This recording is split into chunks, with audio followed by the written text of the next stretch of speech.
Hey, this is Emily from Reach for Resources here for another episode of What's Cookin'. I'm having some trouble with my computer video, so I'm gonna have to catch you up with what I've been doing already. Today we are making a broccoli cheese soup in an Instant Pot or pressure cooker. So the first thing that I wanted was prep the onions and garlic. And so what I did was trim off the edges of the onions and garlic very carefully, and then take off these kind of husky parts and put them in my the food processor. And then the way the food processor works, if you have one, is you slide it onto the base. It has to be sure to click in, which can be a little tricky, lining everything up.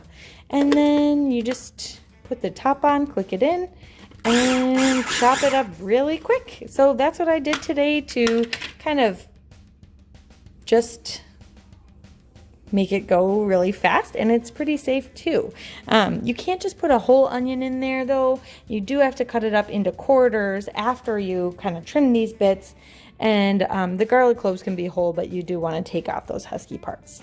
So next step I'm going to do is cut my broccoli into small pieces as well. So stay tuned and I'll show you how to do that.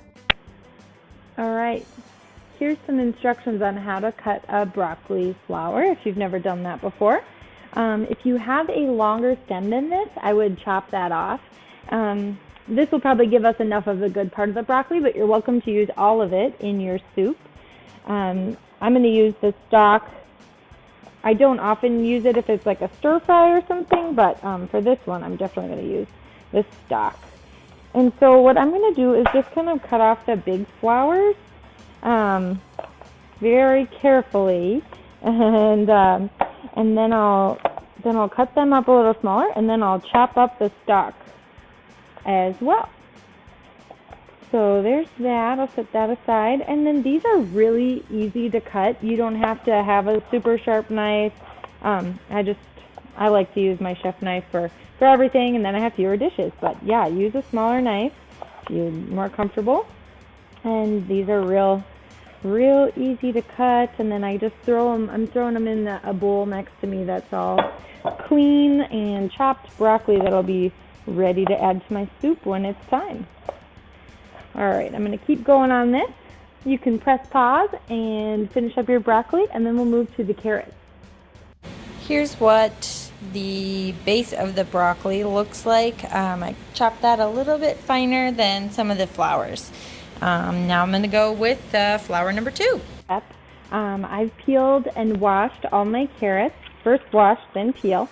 I've got one more to peel, so I just thought I would do that on camera with you guys, in case you've never peeled a carrot before or need a refresher. I guess there's no real special way to do it. You hold it on one side and then peel. I'm trying to usually I peel over a trash can or something, but now I'm trying to do it in your view. So then I'll do the other half. There we go. And set aside those peels or feed them to your pup. And then you can trim off this little end there. If your ends are kind of stringy, you can trim those too, but that should be good for me. Mine look pretty good. Then I'm just going to cut mine in half because I'm going to use the food processor for mine. If you don't have a food processor or you're not comfortable using it, you can just use a cheese grater and go like this. Just be careful not to scrape your fingers. Or you could just chop them very finely as well, or even just peel them into like little bits, and then that could be what you put in your soup. All right, so before we put our carrots in, now we got to start saute mode. So I'm going to click saute on here. And with mine, it's like you can keep clicking to do low, medium, or high. So I'm going to go to medium. We need 4 tablespoons of butter if you're doubling, or otherwise 2. And we're going to melt the butter, put the onion and garlic in there, and saute that for a couple minutes. And then we're going to add everything else. So let's grab my favorite kitchen utensils, this wooden spatula. I love it. So that's going to take just a second. get all my other things ready. And so the recipe calls for a broth of some kind. I'm just doing this better than bouillon. If you have broth that looks like this, you can certainly do that. I might use what I have here.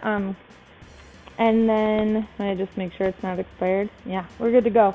So I'll use that, but that's all I have, and I need more. So I'm just going to use this bouillon, and it tells you on here how to do it. You're supposed to put it in boiling water. However, this is all going to become boiling water, so I'm just going to add the water that I would if it was going to be made into broth. So I'm not actually going to even make it into broth. All right, good. My butter is already melting here. I'm going to turn that. Oops. There we go.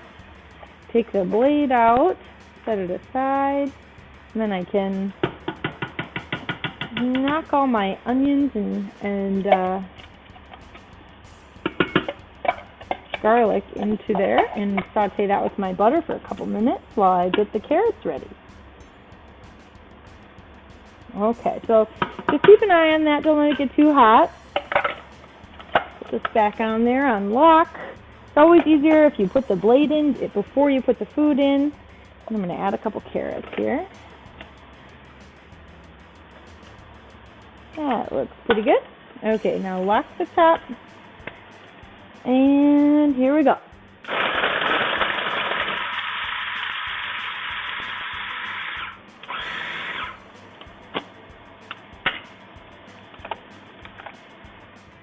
Isn't that easy? Now I'm going to add that to my broccoli because this is all going in at the same time. And I need to do a few more carrots here. And also keep an eye on my onions and garlic. If it's too hard to have too many things going at the same time, you can always just prep everything and then start cooking. That's not a bad way to do it, but getting low on time for my afternoon, so I'm gonna keep plugging away. Okay, so my onions and garlic have been heating up for a couple of minutes here.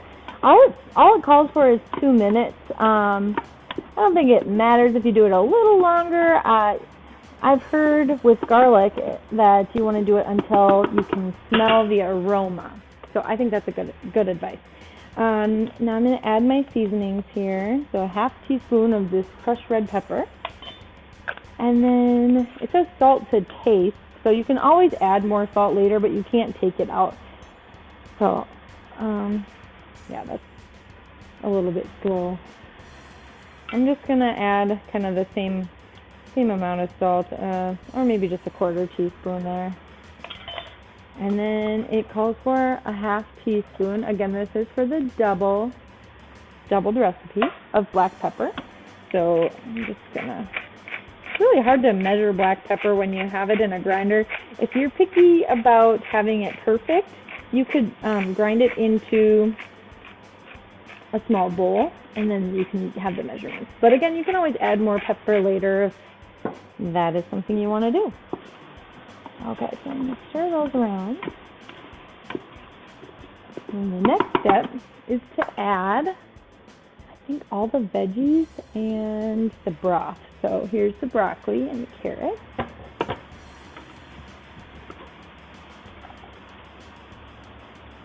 Oh, it's pretty full. To be honest, I didn't really measure my broccoli. You might want to, just to make sure that you're doing kind of the right proportions, and make sure that if you have more broccoli, you can add more broth to make it kind of more even. Otherwise, you might just have a heartier soup or a more watery soup, and either way is good. It's all good. It's kind of a live and learn process here. As you can see, I kind of use a recipe as a guideline, not so strict about following it. Okay, looks like I add the cream later, so I'm just going to get my broth going, and I need 4 cups of broth, so add that, and then we're going to start the pressure cooker. There is one step after the pressure gets released, so Once you start the pressure cooker, we're going to set it on manual or pressure cook at high pressure for 5 minutes. Then we're going to let the pressure release naturally, which can take a half hour or so. So just kind of plan that in.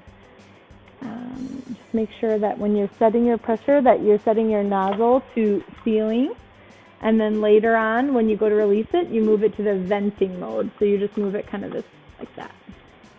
You can tell it's under pressure when this red button pops up. When that button is up, don't touch your pressure cooker. You can touch the button, don't move it. Set the Instant Pot on manual or pressure cook mode at high pressure for 5 minutes. Once you set the timer, it is ready to go. No need to press start. If your Keep Warm button is lit up, click on that to turn it off. When the Instant Pot beeps, let the pressure release naturally, and it sometimes takes about 30 minutes. When the pressure indicator lowers, you can open the lid. My pressure nozzle went down and it should be ready for the next step. So I turn my stove on and I need to put in my 4 tablespoons of butter. Sorry, it's hard to do this one-handed. All right, so we'll put that in eventually. And then once that gets melted, looks like it's already heating up pretty good. And once that melts, then we're gonna add 4 tablespoons of flour. And I just kind of leveled off my tablespoons like that. You use a flat surface to level it, so I used this, but you can use a knife, whatever you have. And once this block is done, I'm gonna throw the flour in and use a whisk and let it cook for a minute or 2. And all right, so my flour is going nicely and turning a little bit brown. So I'm going to start adding my creamer. And so you can use cream or milk, or I'm using half and half, which is kind of a hybrid of cream and milk. And so what it says is just add it slowly and whisk it in. If you add it all at once, it might separate a little bit. Mine seems like it's kind of roaring, so I'm going to turn it down a bit here. Okay, so this is kind of a delicate process, so I'll just keep showing you how it goes.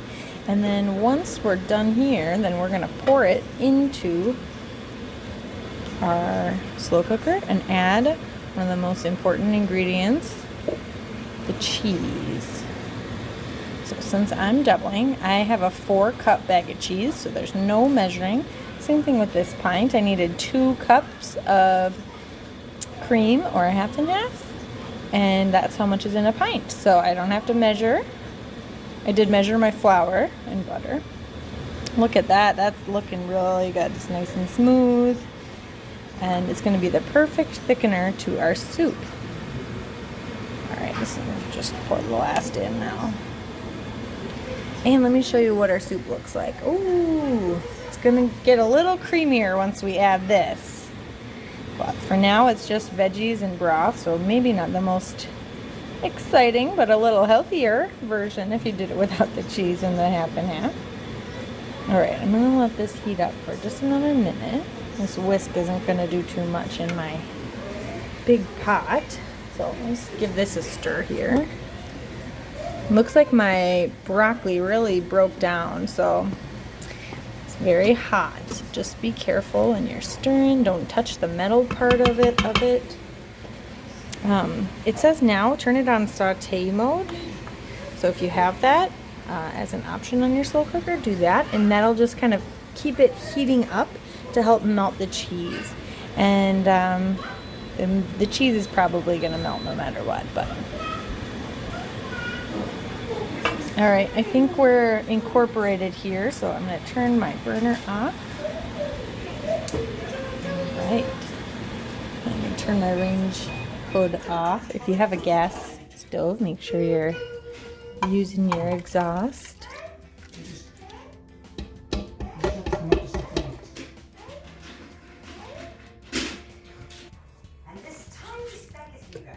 Add a little little bit of cheese. So I stirred in the cream and flour, and now add a little bit of cheese until it kind of gets melted in.